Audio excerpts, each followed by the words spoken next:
Sakiraɓe leñol on jarama on beltanama no fewi on jaɓɓama e kubaruji meɗen dammuɗi bana wowa. Hande ma en daray toɓɓe sappo ɓurɗe teŋugo walla ɓurɗe maunugo nder leydi Nigeria, hande Hoore-biire walla Asawe.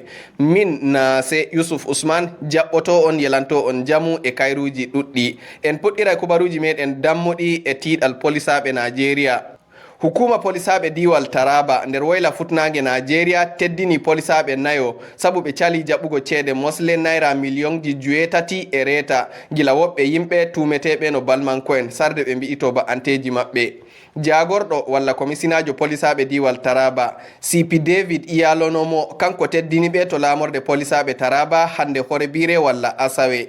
Jagorɗo on wi o yerɓay inɗe maɓɓe yeso jagorɗo polisaɓe mo Nigeria Kayode Egbetokun ngam ɓe ɓeydane mangu e ma teddinoje goɗɗe. O wi ko yimɓe ɓen gaɗi ko hunde handude nyembego. Non ko hunde handude nyembego en andi kade goɗɗo hokke ceede mosle naira millionji 7 e feccere o saloɗe ɗum hunde nyembitego. Pa en yeso e kubaruji meɗen ha jontani en kala ka tiiɗal polisaɓe Nigeria. Polisaɓe diwal Ikkiti nder tayre fombina Nigeria nangi yimɓe 7 wujjuɓe woɓɓe fukaraɓe e modibbo jangirde Apostolic Faith to e mure Ikkiti nder diwal ngal. Jagorɗo polisaɓe Ikkiti CP Adeniran Akinwale wangini ka sarde o suɗita nyidda balen ɓen to lamorde polisaɓe diwal ngal nder gallure Ado Ikkiti Kenya Maunde walla Jumɓare.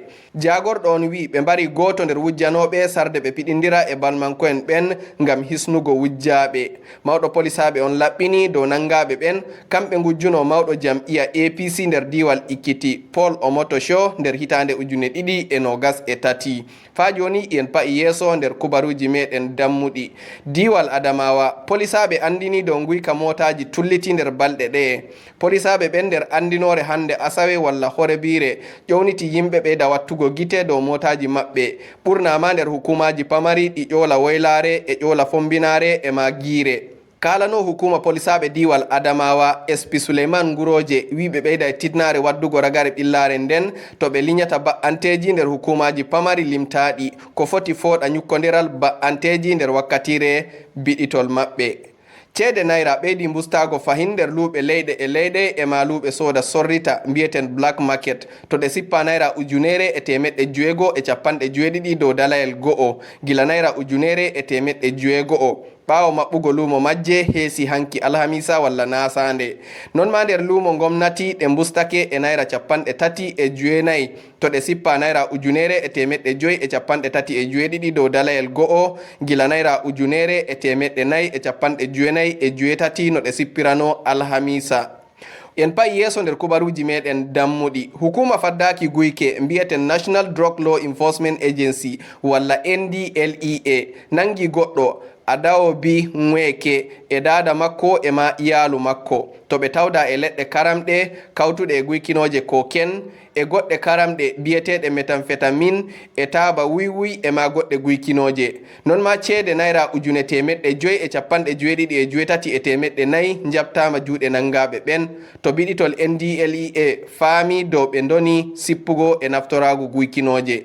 En pa'i yeso nder kubaruji meɗen dammuɗi. Polisaɓe hertaɓe wiɗitago dow kuuɗe guyka yimɓe nder tayre Abuja lamorde Nigeria kippake cuuɗorle saggarle en dow kerol e diwal Nasarawa to ɓe keɓi bawɗe nangugol goɗɗo bonondajo Sa'idu Abdulkadir ɓurɗo andirego e Ɗahiru Adamu. O nangama ba jamdi 12 caka jemma alhamisa walla nasande salinde nde'e. Yen pa'i yeso nder kubaruji meɗen dammuɗi. Hitordundu Opa Sharia Court 1 nder gallure Zaria walla Jaje nder diwal Kaduna umri madalisajo nder madalisa pamara Honorable Sani Sha'aban yoɓita ceede nyamande dala 7,737 e ma millionji 11,200 to Alhaji Umar Faruk Abdullahi. Mawɗo kiita kan Alhaji Ishaq Maduhu ha fahin umri jabtugo jawdi ndi kanko Sha'aban naftori ngam jaɓugo nyamande nden ko mbiyeten collateral.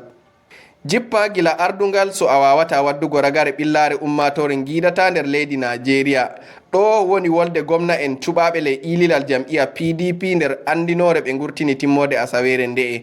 Ɓe mbi gomnati APC yowanama bawɗe waddugo ragare caɗele ɗen ngam non so ɓe mbawata ɓe ndayi to ardungal ɓe dokkita wawuɓe. pa en yeso nder kubaruji meɗen dammuɗi pa en ton diwal Borno nder tayre woyla futnange famɗi ranna kolten ɗiɗo maayi woɓɓe ɗuɗɓe sanne nawni nawnanɗe catuɗe ɓawde motawa dondinga yimɓe ɗuɗɓe talli e maɓɓe dow ɗatal Damboa yaago gallure Maiduguri nder fombinare Borno nyalde mawnde walla jumɓare.